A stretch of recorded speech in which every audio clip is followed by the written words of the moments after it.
Outubro é o mês da cor rosa. É tempo de reforçar ainda mais a prevenção do câncer de mama. Tema do Sala de Convidados, que está começando agora.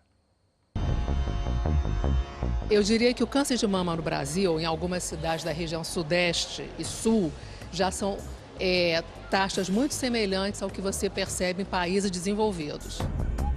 Eu estava com a doença, ia lutar, ia vencer, eu tinha certeza que eu ia vencer. Chances de cura acima de 50% a 60% até 20 anos do segmento das pacientes. A gente nunca tinha tido essa experiência de câncer na família e ter assim tão próximo, com certeza muda. A gente fica mais atento com a saúde. Ainda há desigualdades e é preciso superá-las, né, em vários aspectos. Para conversar com a gente estão no estúdio Marcele Medeiros, presidente voluntária da Fundação Laço Rosa, Maria Inês Gadelha, assessora técnica do Ministério da Saúde, Luiz Antônio Santini, diretor-geral do INCA, Instituto Nacional do Câncer. E você também é nosso convidado. Participe através do site canalsaude.fiocruz.br ou pelo telefone 0800 701 8122, ligação gratuita. Antes de chamar a matéria, Marcele, Fundação Laço Rosa. O que é essa fundação? É uma instituição sem fins lucrativos que divulga a bandeira do câncer de mama e que trabalha questões de advocacy nas 3 esferas do poder e que trabalha com gente, né? Tem um projeto fantástico de resgate da autoestima através do primeiro banco de peruca online do Brasil. Olha que maravilha, a gente vai saber mais sobre o primeiro banco de peruca online no Brasil daqui um pouquinho. Maria Inês, Ministério da Saúde e a alta e média complexidade.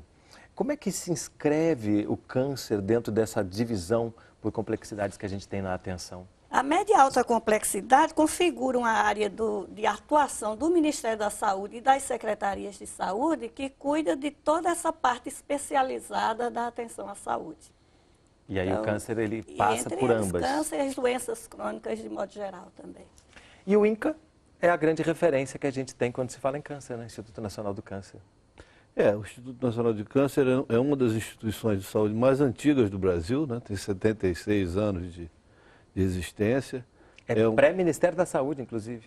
Como órgão, foi criado antes do Ministério da Saúde, mas é um órgão do Ministério da Saúde, tem a responsabilidade de apoiar o Ministério da Saúde no desenvolvimento de políticas, de pesquisas, de informações a respeito de câncer, além de ter unidades assistenciais no Rio de Janeiro de alta complexidade e que realizam, enfim, grande parte do atendimento de câncer da população do Estado e até do país. Até do país, por isso que é uma referência, né? Muita gente vem do Brasil inteiro para cá, né? O que pode também trazer algumas questões que a gente fala ao longo do programa.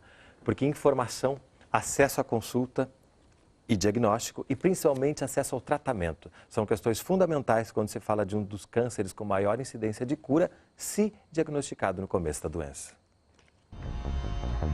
Como parte das atividades nacionais do Outubro Rosa, o INCA, Instituto Nacional do Câncer, realizou um evento para apresentar algumas pesquisas e números do câncer de mama no Brasil. Um fato que chamou a atenção é o grande número estimado de novos casos, que foi de 52 mil para cada 100 mil habitantes em 2012.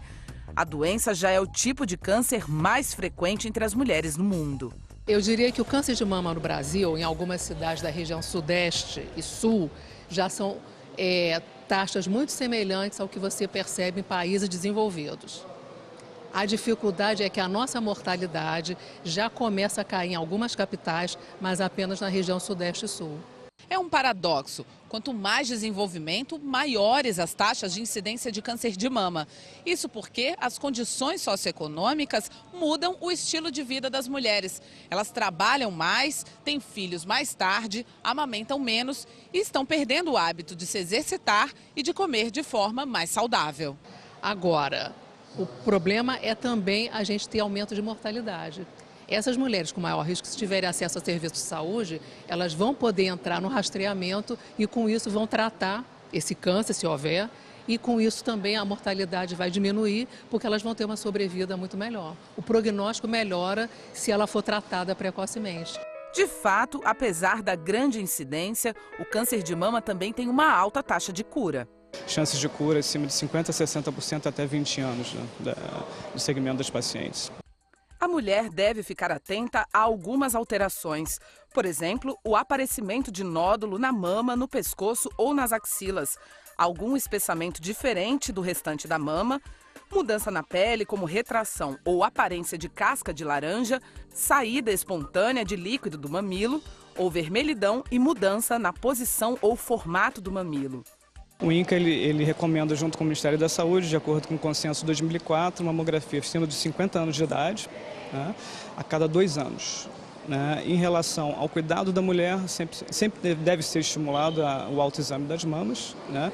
3 a 4 dias após a menstruação, a mulher deve se tocar na mama e na axila, no sentido de tentar perceber qualquer alteração que ela julgue que esteja fora da normalidade em relação ao ciclo menstrual, o ciclo de desenvolvimento mamário daquela mulher. Como é uma doença associada ao desenvolvimento, há muitas questões novas em definição no que se refere ao enfrentamento. E é preciso melhorar todo o fluxo da assistência, desde a comunicação, passando pelo diagnóstico e o acesso, até a garantia da continuidade do tratamento. A gente sabe que tem mais recursos, tem havido mais investimento, o acesso está maior, mas ainda há desigualdades e é preciso superá-las, né, em vários aspectos. A gente viu lá no fundo, aparece, que foi acho que o slogan, digamos, do encontro que teve sobre esse assunto, que é o percurso da mulher na linha de cuidado. O que isso quer dizer? Por que isso é importante quando a gente fala nessa doença, especificamente no câncer de mama mesmo, que traz tantas questões, né, que traz à tona uma série de questões relativas à gestão, à política, ao ser mulher, né, a relacionamentos. Por que o percurso da mulher na linha de cuidado é fundamental? Posso falar? Senhor? Claro, por favor. Toda doença crônica, como é o caso do câncer, seja de mama ou de outros tipos, tem uma linha de evolução que é bastante previsível. Então, quando se organiza um sistema de saúde para detectar o mais precocemente possível e mesmo prevenir, promover a saúde, essas doenças crônicas admitem na organização do sistema a chamada linha de cuidado. Ou seja, temos de pensar na pessoa desde ela sadia até a necessidade a posteriori de se desenvolver um câncer e a pessoa precisar ser tratada e ser até cuidada. Então, a isso a gente chama de linha de cuidado. O sistema tem de ser organizado de tal maneira que em cada etapa daquela evolução, a pessoa tem acesso à atenção à saúde dependendo do estágio em que ela se encontra. Porque no momento que ela recebe o diagnóstico, o percurso dentro do sistema ele é longo. Ele, né? É longo e certamente vai ser necessário para o resto da vida daquela pessoa. E diferentes estruturas de saúde, instituições de saúde, passam a ser necessárias para prestar o cuidado dependendo desse estágio em que se encontra. A linha do cuidado, ela está ligada, como a doutora Inês estava mencionando, ao percurso, à história natural da doença. Né? O câncer, ele tem o que nós chamamos de uma história natural, que vai desde os riscos, fatores de risco genéticos, por exemplo. Então, quando uma família tem casos de câncer de mama ou câncer de ovário, por exemplo, mais importantes ligados ao câncer de mama, é importante que essas pessoas sejam acompanhadas desde o início da sua vida, especialmente da sua vida adulta. Né? Ou a partir de uma certa idade, como é recomendado hoje pelo INCA, né, a partir dos 50 anos de idade, que se faça periodicamente, uma vez a cada 2 anos, a mamografia, no sentido de tentar identificar sinais precoces do tipo de câncer. Aí mesmo para quem não tem histórico na família, para todas as mulheres, todas as pessoas. Então, na verdade, esses componentes, um outro componente muito importante, nós estamos falando numa situação de comunicação, é exatamente esse processo da comunicação e da informação adequada, né? Informar adequadamente as pessoas qual é o momento ideal para que ela busque o serviço de saúde, qual é o serviço que deve ser buscado. Às vezes pode haver E é comum que haja desinformações a respeito de métodos e processos que se apresentam muitas vezes como processos milagrosos e que, na verdade, não correspondem à realidade. Então, tem quando se fala da linha de cuidado, vai desde a comunicação, da informação adequada, até o percurso dentro das atividades dentro do sistema de saúde. Porque quando você tem bastante informação através da comunicação, eu acredito que a própria postura das mulheres ante uma notícia dessa muda muito, né? Porque isso abala, com certeza. Passa pela educação, né? Essa linha de cuidado, acredito eu, que passa. Deve passar pela educação, principalmente, né? Essa informação que tem que chegar cedo, essa informação que tem que chegar com qualidade. Porque o impacto de uma notícia, por exemplo, você pega um exame, você recebe que está positivo para o câncer, que ainda é uma doença assustadora, porque se sabe muito, mas se tem a impressão também de que há muito a saber ainda, né, sobre os diversos tipos de cânceres. Câncer vai para o plural assim, né? É interessante, Renato, que a medicina evoluiu tanto no conhecimento. Nós que lidamos nessa área há quase 40 anos, eu há mais de 40 anos, é interessante como se o mito não acompanhou a evolução médica. Então, isso que você fala de dizer é horrível ter um diagnóstico de câncer, a pessoa se assusta e é real, é interessante como na questão da comunicação nós estamos deixando a desejar. Que é quase como receber uma sentença de morte. Exatamente. Né? Que não equivale mais necessariamente não equivale, né? Principalmente quando se fala em câncer de mama, onde os índices de cura são altos, né? Se detectado precocemente. Porque se fala, né? Antigamente não.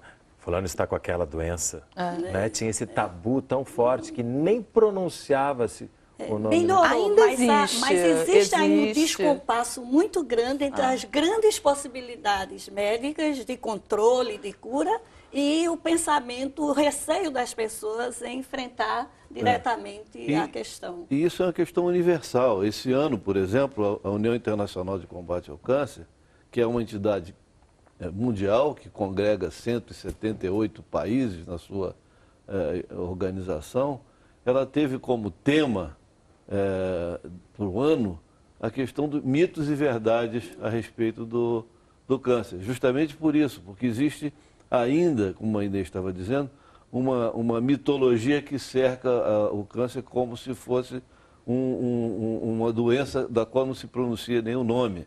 E, na verdade, hoje existem muitas possibilidades de tratamento adequado, de cura, de prevenção. Uma coisa importantíssima no câncer é a prevenção. As pessoas, às vezes, não dão a importância que a prevenção pode significar. E, no caso do Brasil, esse é um aspecto que nós temos um caso de sucesso, por exemplo, na questão do tabagismo, que nós conseguimos reduzir em mais de 50% a prevalência do tabagismo na população.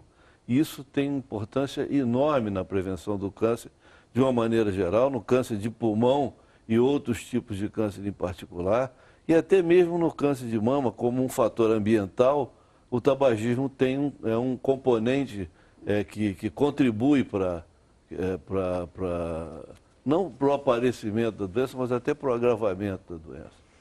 Mas há questões interessantes com relação à comunicação e que nós deixamos muito a desejar. O Brasil enfrenta há anos e persistentemente uma questão de comunicação inadequada, porque a população brasileira vive entre dois tipos de informação. De, por exemplo, associações de especialistas ou mesmo de associação de mulheres, e o caso do governo, em que duas mensagens se passam para a população que fica, afinal, vou ficar com quem? Né? É o governo a questão da idade da mamografia.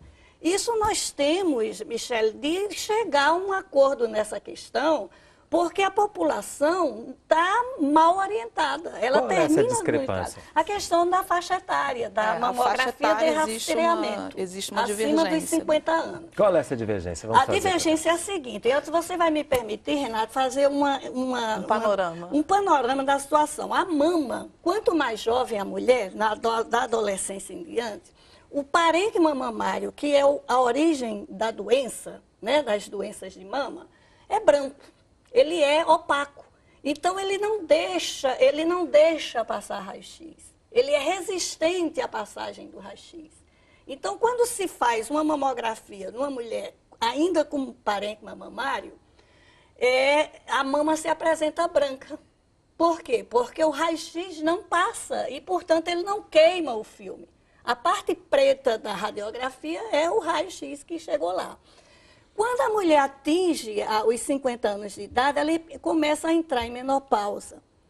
E a baixa desses hormônios faz com que o tecido mamário vá regredindo e seja substituído por gordura. É por isso que nós mulheres temos a tendência de aumentar as mamas depois de determinada idade. E essa gordura é translúcida, ela deixa passar raio-x.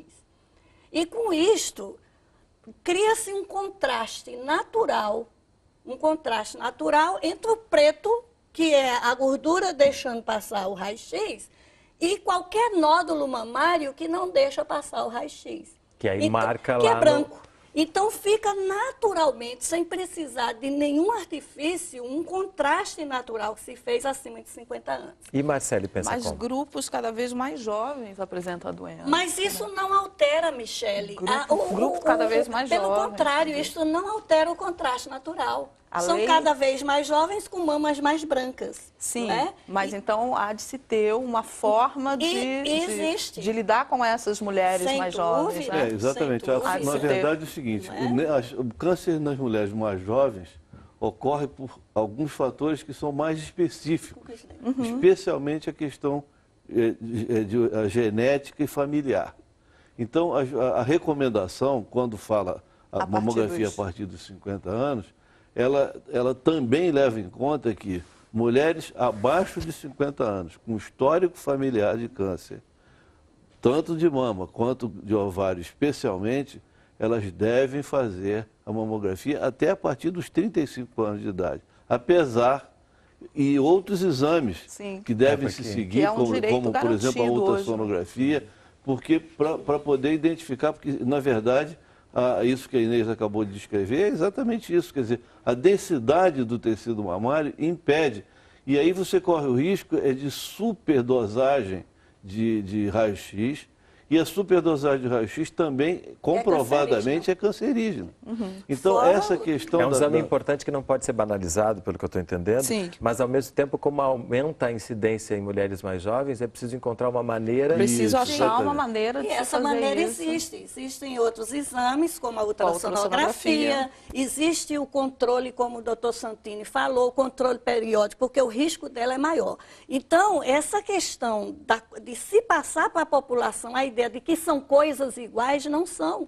Quando nós falamos de rastreamento, nós estamos falando de população, de milhões de pessoas que se submetem a um exame que tem de ser o bastante suficiente para detectar a doença com baixo falso positivo ou falso negativo, que tenha, portanto, uma validade adequada, seja aceitável e que não traga mais risco. Porque pegar tecido mamário ainda atuante, que é o caso da mulher dos 30 anos, dos 40 anos, e submeter esse tecido periodicamente ao raio-x, isso é risco, aumenta o risco para ela. E todos os países do mundo, não é, Santini, que têm sistemas e têm programas organizados de rastreamento de câncer de mama, admitem essa idade de 50 anos por causa dessa explicação que eu dei, que é do contraste natural. E tem mais, a cada 2 anos. Isso. Até o Reino Unido admite a cada 3 anos. Então, nós ficamos aqui no Brasil com essa dificuldade de convergir a informação e ajudar a população. É porque eu acho que foi aprovada uma legislação há 2 anos atrás que complicou um pouco ainda mais essa questão. Que foi uma legislação, primeiro, no meu ponto de vista, uma legislação redundante. Porque ela diz que todas as mulheres, a partir dos 40 anos, têm direito à mamografia. Ora, pelo SUS, todas as mulheres ou todas as pessoas têm direito ao exame que se fizer necessário, em qualquer época da vida.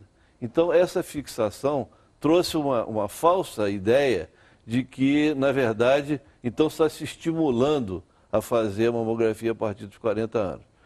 Isso é resultado de uma discussão que eu acho que traz essa falsa questão. Talvez tenha sido uma má interpretação de alguns lobbies porque queriam produzir esse efeito, mas, na verdade, o efeito para nós não é positivo. O positivo, realmente, é que haja uma convergência de entendimento que a mamografia não é um exame preventivo. A mamografia é um exame de detecção precoce para reduzir a mortalidade. Porque em nenhum momento está se dizendo que não se deve se preocupar com isso antes dos 50. Pelo contrário. Não, pelo contrário. Deve se preocupar, mas de outras formas que não banalizem esse exame e que também não aumentem o risco pela alta exposição frequente. Sim, né? Não só para a mama, Renato, como para a tireoide, como para outras partes do corpo, porque o raio-x é uma energia ionizante e que tem alto potencial cancerígeno. Tudo bem assim, Marcelo? Mas essa lei da mamografia, né, foi uma pressão de organizações da sociedade civil. Eu acho importantíssimo que a sociedade civil também se posicione e que haja, assim, uma convergência de informação, né, para que a população não fique atirando. Mas é importante que a voz do povo, a voz do paciente de câncer também seja ouvida. E aí a gente volta para a questão anterior, ouvida com bastante informação, né? Sim, por isso certeza. Que a comunicação é importante. Tem que convergir, porque você falou nos lobbies, né, que tem, e a gente está enfrentando nesse momento uma duríssima questão em relação à privatização da saúde, que traz outras diretrizes que não são as mesmas da saúde pública. Trazem a diretriz do lucro, né, que acaba, quanto mais exames, melhor. A gente viu isso aqui no programa há pouco tempo, que é essa hiperutilização de exames dentro da medicina privada, que acaba dando uma falsa impressão para o paciente que ele está seguro, porque está todo examinado. E, na verdade, isso gasta um dinheiro para que poderia ser utilizado de outras formas, quando a gente pensa em saúde pública, especialmente. Quando, Renato, se mistura a questão técnica, porque tudo o que o doutor Santini e eu dissemos aqui tem a sua base técnica e que é consolidada internacionalmente, né? Comparar com os Estados Unidos não dá. Os Estados Unidos não tem programa de rastreamento organizado, nacional. Tem a American Cancer Society, que é a que alimenta esse tipo de a informação, que é absorvida tanto hoje pelas associações de mulheres, como também pela Sociedade Brasileira de Mastologia, e que, na nossa opinião, não ajuda em nada. Na minha opinião, inclusive, a lei foi resultado dessa falta de convergência. Isso, exatamente. Quer dizer, não conseguem convencer do ponto de vista técnico, então vamos para a imposição da lei. Quando, na verdade, ninguém está discutindo que mulher abaixo de 50 anos não deva ser cuidada, não deixa ser avaliada e não tem acesso à mamografia quando indicado. Essa confusão, para mim, é até proposital nesse sentido. Porque qual é o resultado de mamografia em mulher mais jovem? Superprodução de procedimentos, superconcentração de falsos positivos e falsos negativos. As duas situações, tanto o falso positivo quanto o falso negativo, são maléficas para a mulher. Maria Inês, mas então deveria haver uma outra forma de conscientização, na sua opinião? Eu acho a convergência, a primeira coisa, se nós não chegarmos a um acordo no âmbito dessas organizações de mulheres, no âmbito da Sociedade Brasileira de Mastologia e do Ministério da Saúde, incluindo o INCA, essa má informação, porque é uma informação equivocada, e as pessoas terminam sem saber. Em 2010, nós trouxemos aqui, exatamente no Outubro Rosa, as mais importantes experiências de rastreamento de câncer de mama do mundo para mostrar esse resultado e comparar com essa questão das idades indicadas. E a experiência dos países nórdicos, especialmente da Holanda, a experiência do Canadá, da Suécia, do Reino Unido, da Finlândia, de todos os países que têm sistemas de saúde organizados, é que a mamografia, a partir dos 50 anos, tem sentido para a redução da mortalidade. Abaixo disso, tem esses problemas que nós estávamos falando aqui, que é da exposição e do aumento do risco. E aí a gente volta para uma questão que é, você está falando do rastreamento, que é importante a gente depois explicar direitinho o que é, mas a questão do autoexame também, que é fundamental, né? A gente mostrou imagens ali, né? E isso eu acho que também é uma coisa que a informação precisa avançar. Sim, ajuda, né? Ajuda. O autoexame ajuda, mas não é um fator determinante. O exame clínico da mama, o exame clínico da mama, que é o exame médico, né? O exame feito pelo médico, isso é indicado que se faça, que as mulheres façam. E aí tem um outro componente que eu acho que a gente você mencionou de passagem, que é a questão, e nós falamos no início, que é a questão do SUS. O Sistema Único de Saúde está preparado para atender as pacientes, especialmente a essas doenças que estão crescendo na população e que o sistema como um todo, na linha de cuidado, não está ainda preparado para atender. Eu vou te interromper nesse momento, porque isso é muito importante, a gente vai ter mais tempo no próximo bloco para falar sobre isso. Porque o Sala de Convidados vai fazer um breve intervalo, não sai daí, a gente volta já.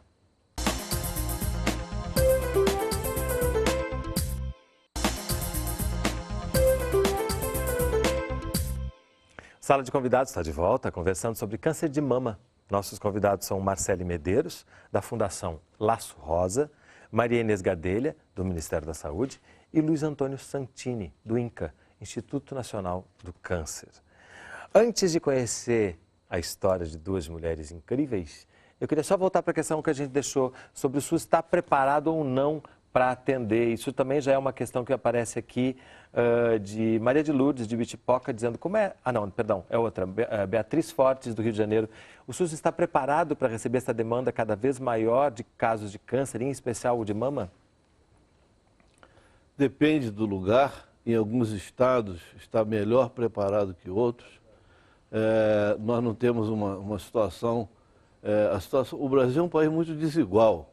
Então, nós temos desigualdade em todos os tipos de acesso ao sistema de saúde e, inclusive, em relação ao câncer também. Então, na verdade, nós temos que melhorar muito em relação ao acesso. E melhorar em todos os sentidos, na linha do cuidado, como nós falamos. Quer dizer, melhorar desde diminuir o tempo entre o diagnóstico e o início do tratamento e poder oferecer o tratamento adequado também no tempo adequado. Nós temos ainda que cumprir várias etapas, melhorar muito nesse aspecto. Porque se falou na matéria também que é uma doença associada ao desenvolvimento, né? Que é uma informação que nos leva a pensar uma série de coisas. E que, à medida que vai aumentando o número de mulheres que infelizmente têm o câncer, mas felizmente têm acesso, isso tudo vai se transformando numa questão... porque as pessoas ainda estão lá e vão chegando outras. Exatamente. Né? Isso vai... A demanda é maior. A demanda é maior e vai necessitando cada vez mais se ampliar mesmo esse cuidado. Mas, Renata, é muito importante que a população conheça o sistema. Eu vou dar o exemplo do Rio de Janeiro. Como o Rio de Janeiro tem o Instituto Nacional de Câncer, que é federal, mantido por dinheiro federal, por verbas federais, se vê muito o INCA como sendo responsável por dar conta de todo o estado ou de todo o município. Para que vocês tenham uma ideia, mas para que vocês tenham uma ideia, o Rio de Janeiro tem 23 hospitais habilitados para o tratamento do câncer. Pelo SUS? Pelo SUS, na capital, não é? Na capital e no interior. Nós temos em Vassouras, e temos em Cabo Frio, temos em Teresópolis, em Petrópolis, em Niterói. E, no entanto, as pessoas não enxergam o sistema. Seria interessante, Marcele, que a associação, no Laço Rosa, pudesse contribuir com essa divulgação de informação. Claro. Né? Do ponto de vista do Ministério da Saúde, reconhecendo esse aumento cada vez maior da demanda, uma competição grande na parte do diagnóstico com o sistema privado, porque o sistema privado de saúde oferece atos únicos de diagnóstico. Na hora do tratamento, muito doente que teve o diagnóstico no sistema privado vai para o SUS. E aquela fila não era uma fila conhecida do SUS. E passa a competir no âmbito do tratamento. Então, o Ministério da Saúde, reconhecendo essas dificuldades de acesso, tem cada vez mais habilitado hospitais para o tratamento, mas também convocado as secretarias de saúde para implantar os chamados serviços de diagnóstico mamário.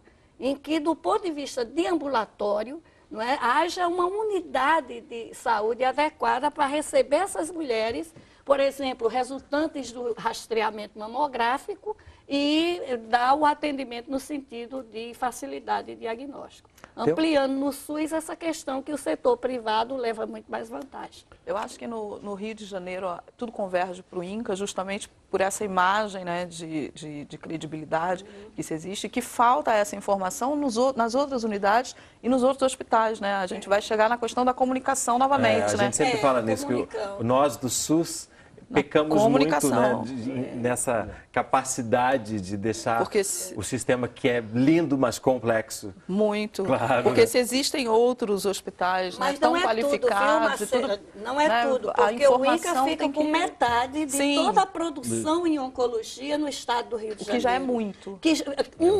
Contra 22, quer dizer, enquanto um dá conta da metade, 22 estão ficando com Jussara Carneiro, via chat, dizendo o seguinte: doutor Santini, por que o INCA possui problemas básicos, como não se conseguir marcar consultas por telefone de forma razoável, ter protocolos de tratamento onde claramente os médicos desistem dos pacientes sem tentar novas quimioterapias, casos de recusa de tratamento pelo fato do paciente ter passado anteriormente em outro local por meio de plano ou por caso particular, e demora entre marcação de exames e início de tratamento de mais de 6 meses, havendo casos de 1 ano de espera para início de tratamento. Eu acho que são várias afirmações que eu diria que não correspondem exatamente ao que acontece no INCA. Algumas são informações parcialmente corretas, outras eu diria que são incorretas. Não existe hoje no Instituto Nacional de Câncer casos de espera de 1 ano, absolutamente. Isso não há como comprovar isso não acontece. O que existe, e também eu não acredito que haja desistência de protocolos.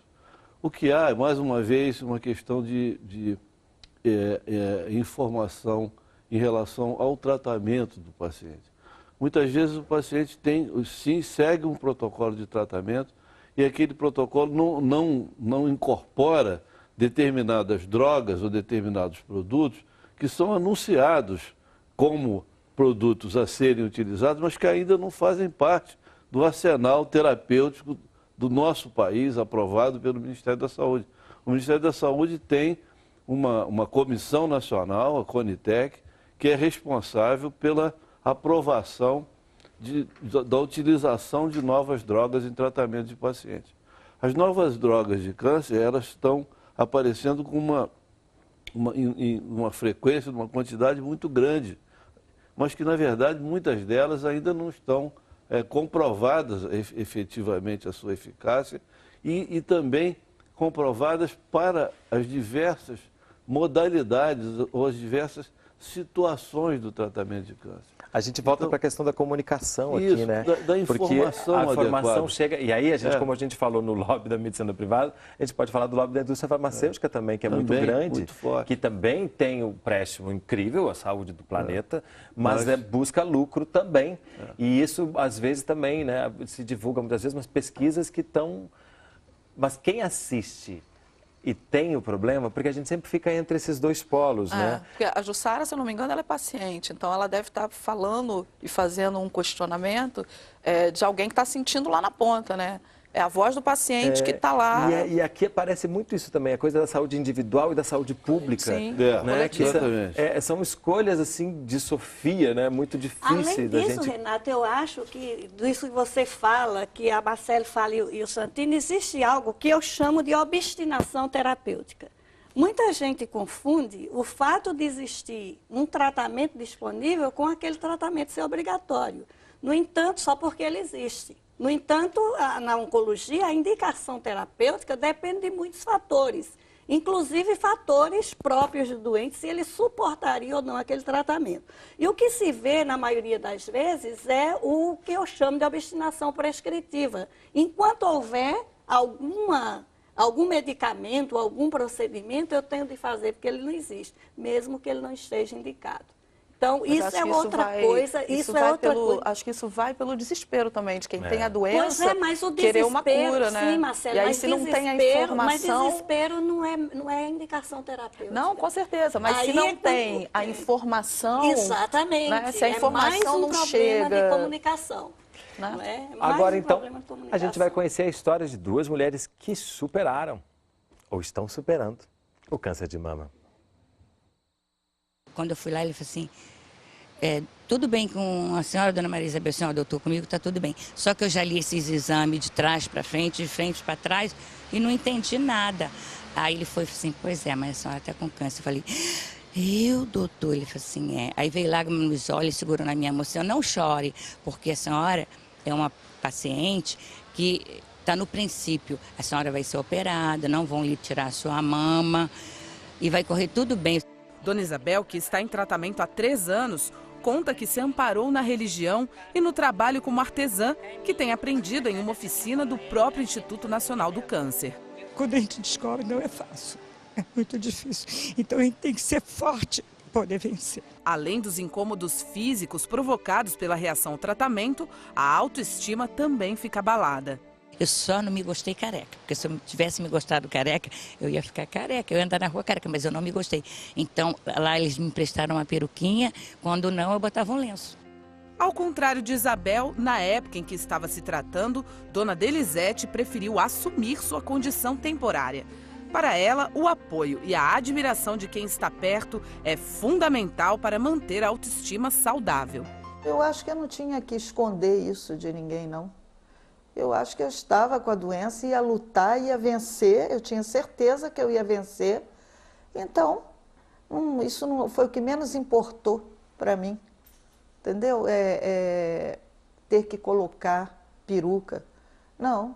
Para mim, em olhar para ela, ela estava normal, entendeu? Não sentia falta nada, que tinha cabelo, ainda alisava, né? Às vezes à noite ela sentia muito frio na cabeça, né? Então a touca caía, às vezes eu levantava à noite, botava a touca na cabeça dela, entendeu? Mas isso aí não afetou em nada. É a mesma mulher que eu me casei. O caso de Delisete foi o primeiro e único na família até hoje. Ela só precisou tirar um quadrante da mama e já está curada há alguns anos.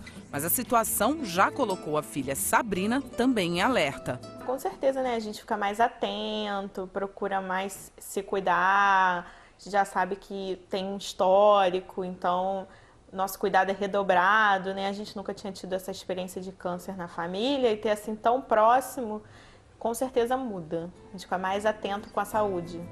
Delisete, que já era voluntária do INCA quando descobriu o câncer, hoje se envolveu ainda mais com esse trabalho. Ela disse que a cura teria sido impossível sem essa rede de apoio. Eu nunca me deixei abater, nunca me deixei abater. Eu sempre fui guerreira. Eu sempre digo que eu sou igual bambu. Eu envergo, mas não quebro. Entendeu? Então, é essa força, né? E esse apoio que a gente tem que faz com que a gente consiga vencer. Aí entra essa questão, né, Marcele, como que cada ser humano é diferente, Sim. A reação é individual mesmo.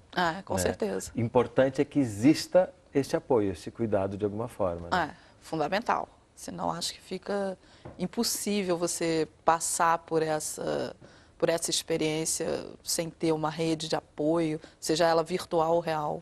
É importante que a gente deixou esse momento de emoção, nós não somos uma rede, uma televisão sensacionalista, mas para mostrar esse impacto e de como que é importante mesmo, né? Você emocionalmente reagir para depois poder... Sim, com certeza, até porque são pessoas, né, Renato, numa etapa de vida, porque isso é um pedaço, isso não vai durar para a vida toda. Então, contando com apoio, que oriente, que estimule, não é? Que dê a esperança e a certeza, mais do que esperança, a certeza de que é um momento de vida. Porque... Vejamos que as duas senhoras estavam de cabelinhos muito lindos, né? Ambas está ligado ao período da utilização da quimioterapia? Da quimioterapia. Né? E aí nós temos essa ideia que está ligada a isso, né? Você ter uma outra relação com a sua doença, que é das perucas online. Isso, é o primeiro banco de peruca online do Brasil, né? E esse projeto é um projeto pioneiro dentro e fora do país. E é uma coisa muito simples o que a gente faz. A gente empresta peruca pela internet e para todo o Brasil e de maneira gratuita, né? Porque muitas vezes o paciente não tem condição de ir a um local pedir uma peruca emprestada, ele não tem acesso financeiro, ele não tem condição física, emocional, ele quer resolver aquele problema sem sair de casa, né? E ele acessa o site, ele pede a peruca, na medida do possível a gente tenta atender a demanda, né? E mais do que uma peruca, a gente envia um carinho, né? Um alento para dizer exatamente isso, olha, vai passar. É difícil, é complicado, mas vai passar. E junto disso, a gente aproveita para empoderar essas pessoas e falar sobre os seus direitos e mantê-las atentas e pedir que divulguem a causa, né, no seu redor e pedir que elas se informem, né, também. Uma curiosidade, Marcela, vocês recebem nesse programa doação de peruca? Sim, a gente sobrevive disso porque ainda da não própria temos. peruca? A Fundação Laço Rosa ainda não tem um parceiro institucional ou público que faça a manutenção desse programa, né? Então, desde sua criação já foram doadas, emprestadas mais de 400 perucas, né? O que é um número muito pequeno, perto dos 52 mil novos casos. E ao mesmo tempo, né, é importante, porque às vezes pode parecer uma coisa secundária. Não é. Não é secundária. Tem um impacto muito importante tem um impacto, na autoestima, né? Tem pessoas que abandonam o tratamento porque tem vergonha de sair de casa, né? E aí, no momento em que você resgata essa autoestima e que você diz, continua, olha lá, tem muita gente que já passou por isso, você vai superar, né? É uma mão que você estende ali no momento em que a pessoa realmente está arrasada, né? E a gente recebe, sim, perucas do Brasil inteiro, não só perucas, como cabelos também, né? As pessoas cortam os seus cabelos. A gente está com o site na tela para as pessoas que quiserem acessar também saberem como entrar em contato com Tudo vocês. Pela internet e nas redes sociais. Maria Helena Lino pergunta e comenta: de que modo o bem-estar é capaz de prevenir e combater o câncer? Diz ela mesma, o nome disso é saúde, completo bem-estar físico e mental. Quem cuida da mente trata do corpo. Acho interessante ensinar a população que olhar diferente sobre os problemas pode impedir e curar muitas doenças. Não tem dúvida, o autocuidado, o se gostar, né, é muito positivo. Vai se alimentar bem, vai saudável, dormir bem, né? vai se principalmente se gostar. Quem se gosta quer estar bem, né, Renato?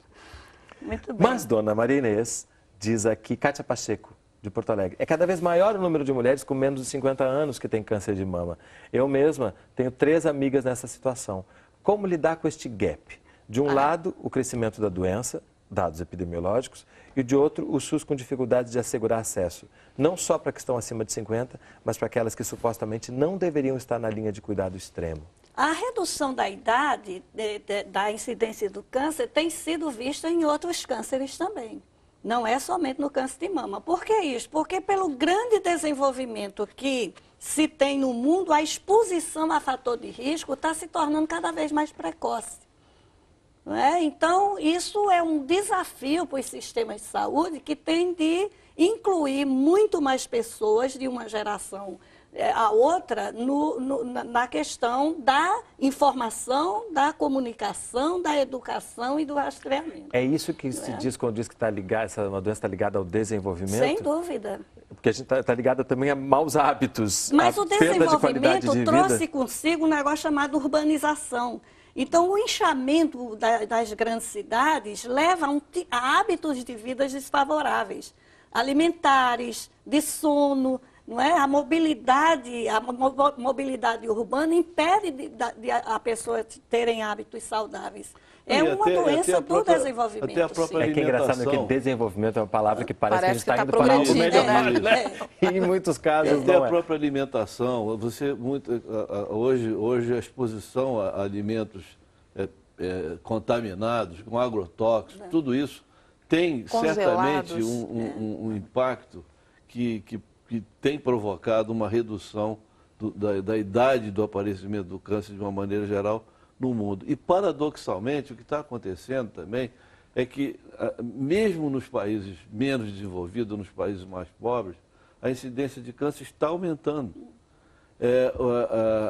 E ao contrário do que acontece nos países mais desenvolvidos, onde as pessoas têm acesso mais precocemente a diagnóstico e tratamento, a mortalidade nesses países está diminuindo e nos países mais pobres ela aumenta também, acompanhando a incidência.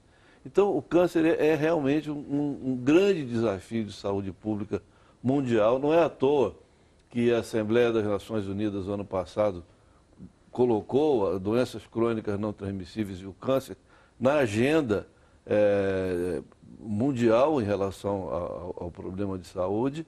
E no Brasil, a partir há muitos anos que o câncer é uma prioridade na política, mas nos anos mais recentes, a partir de 98, com a primeira portaria que estabeleceu pelo Ministério da Saúde o câncer como um problema nas áreas de alta e média complexidade, depois de 2005 uma política mais global, recentemente a presidenta Dilma em 2011 lançou o desafio do controle do câncer de mama e colo do útero como uma agenda política de Estado, e a expansão da radioterapia, que o Brasil tem uma baixa cobertura de radioterapia para o país como um todo, é o maior programa de expansão de radioterapia do mundo, está sendo feito pelo Brasil. Então, tem sido feito um grande esforço no sentido de atender, mas esse esforço seguramente ainda está realmente aquém das necessidades. Principalmente porque o Brasil não é um país uniforme. Então nós temos dificuldades, inclusive o câncer é do bom desenvolvimento e do mau desenvolvimento. Ele não é só do desenvolvimento que controla as coisas, né? Que chega a um controle de mortalidade, por exemplo, é do mau desenvolvimento, que leva as pessoas a maus hábitos. E para lhe dar uma ideia, o único câncer que no Brasil tem apresentado uma tendência à diminuição de mortalidade é o câncer de estômago. Porque os demais, como esperado, conforme o desenvolvimento do país, tanto a incidência como a mortalidade aumenta. No entanto, o câncer de estômago, e não houve nenhum programa de rastreamento no país, não houve nada. Nós, quando comparamos os dados da mortalidade por câncer de estômago e o aumento de geladeira em freezer, nós vemos que eles são cruzados. Né? Por que isso? Conservação de alimento. Então, basta que haja uma incorporação social de algo positivo para garantir um bom hábito de vida. E isso seria muito bom se deixássemos de ser sedentários, deixássemos de fumar, combatêssemos a obesidade, nós já teríamos um efeito sobre a incidência e a mortalidade do câncer muito maior do que um programa de rastreamento, por exemplo. Voltando a essa questão da idade abaixo dos 40, uma curiosidade, existe alguma pesquisa já com esse grupo? Total. Já temos os dados, nós já temos os dados desse novo grupo. É tudo disponível. E aonde que a gente acessa esses dados? Isso são dados de estudos internacionais, não é? Você procura na internet, mas a gente o INCA pode encaminhar. Eu digo aqui, no Brasil, com esse grupo de mulheres. Nós temos o piloto, né? Com esse grupo de mulheres, projeto piloto, mas que a gente já tem dados consistentes para saber quantas do ponto de vista da mamografia, não importa se é do Brasil ou se é em outro país. Não, eu digo do ponto de vista da doença em si. Não estou falando só de mamografia. Nós temos dados. Dados dessa... A última revista brasileira de cancerologia, publicada agora, esse mês, já traz um trabalho sobre isso, fazendo um estudo exatamente da prevalência de câncer em mulheres abaixo dos 50 anos. E mostrando não é um grupo que está à margem dessas estatísticas. Não, pelo contrário, é um grupo que tem sido estudado. E o que é importante desse grupo, quer dizer, voltando só um pouco a isso, sem entrar exatamente no aspecto só da mamografia, mas de um modo geral, são essas identificação desses outros fatores de risco e a capacidade do sistema de saúde de fazer diagnóstico. E aí eu vou falar de uma questão bem mais simples do que essa, que é capacitar os profissionais da atenção básica para examinar os pacientes. Hoje nós temos um problema, o Brasil está passando por um momento de uma discussão extremamente rica e polêmica, que é a iniciativa do Ministério da Saúde com esse programa Mais Médico. Isso está provocando um grande debate nacional, mas que ele teve algumas grandes, uma importância muito grande em alguns aspectos. Acho que o primeiro aspecto foi colocar o SUS na agenda política do país. Isso é um ganho desse programa, que se não tivesse tido mais nenhum, esse é um ganho. O segundo é mostrar que a assistência à população precisa de profissionais qualificados e em número. Há um vazio assistencial no país que precisa ser preenchido e que a responsabilidade da educação médica do país é formar médicos para estas situações também. E esses médicos têm que estar capacitados a examinar pessoas. Ou seja, a atenção básica, que deveria cobrir toda a população. E uma terceira coisa importante que está sendo discutida com isso também é o seguinte, é que é necessário, é fundamental haver uma discussão da questão da hegemonia da medicina privada em relação à medicina pública.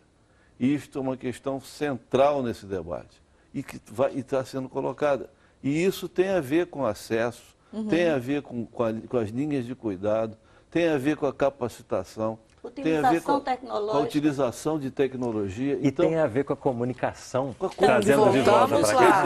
Porque ela, sempre ela. Eu acho que a gente pode aproveitar esse momento para compreender o quanto o SUS é de cada um. Isso, e o quanto cada momento que a gente detecta que algo não vai bem no SUS é uma oportunidade que se abre para a gente correr atrás pelo direito, pela cidadania, pela gestão, pelo financiamento, e não de dizer, o SUS não funciona. Essa frase, o SUS não funciona, ela não serve para nada, a não ser para que a gente corra atrás para que ele funcione. Porque isso também é muito utilizado pelos interesses econômicos para alimentar um descrédito de como se isso aqui não funciona, quer dizer que nunca vai funcionar. Vai, e depende da gente também, porque o SUS é construído para a cidadania. É um falso debate, Renato. É um falso debate, porque se você pega, por exemplo, a cobertura do sistema de saúde suplementar, que é em torno de 25% na população brasileira, admitindo que ele funcione muito bem, o que não é real, o impacto que ele traz frente ao SUS, que cobre 85%, é muitas vezes menor. Então, um sistema de saúde público, universal, como é o nosso, que trabalhe para toda a população, teria um impacto muito, muito maior e em muito pouco tempo. No entanto, nós vivemos essa dualidade que é bastante prejudicial para nós que lidamos com a saúde pública. E tem a ver com a comunicação, né? Porque existe uma expertise na divulgação da medicina privada que nós da saúde pública ou temos pudores ou ainda não alcançamos. Ainda não alcançou. Né? Porque a gente quer passar uma informação consistente. Então, a gente não sai dizendo coisas. A gente não apresenta. A propaganda é mais sedutora, exatamente, né? A gente não apresenta como solução questões que, de fato, não são soluções, são produtos. Então, essa diferença entre o que é produto e o que é resultado para o sistema de saúde é fundamental. E isso é um debate que tem que se estabelecer. Inclusive, algo que vocês falaram aqui que passa diretamente pela questão do câncer, que é o sistema suplementar oferecendo o diagnóstico, mas depois não se responsabilizando mais por isso. Totalmente. Né? Como quem diz, não, agora é muito caro, deixa que o sistema público dê conta para aquele consumidor daquele plano que está pagando há muito tempo, na hora que precisa usar aquilo repassado e algo do sistema que a público, população... sem uma compensação financeira para ninguém. Não, e o que algo que a população desconhece é que os hospitais são os mesmos, os médicos são os mesmos. Ah, sim? Então, a maioria dos SUS... Mas o acesso nem sempre é o mesmo, né, Maria? Mas deveria ser. Deveria ser. Por quê? Mas porque é que o próprio acesso ao sistema privado também é mito. Ah, né? Sim. Hoje o sistema privado, a diferença é que você tem uma sala de espera, né, mais bonita. É que a gente diz que é a questão da hotelaria, Você tem um cafezinho, você tem uma hotelaria que funciona. Né? 80% do SUS são formados por entidades não públicas. Então, são as grandes santas casas, os grandes hospitais, né, os postos, as policlínicas, a maioria é de natureza não pública. Eu chamo não pública para não dizer privada, porque tem a filantropia, não é? Que é um privado, mas que funciona que deveria funcionar como um agente público. Então, basta ver isso no sistema. Se 80% do SUS são de estruturas, de hospitais, de clínicas não públicas, basta ver que ela está servindo aos dois sistemas.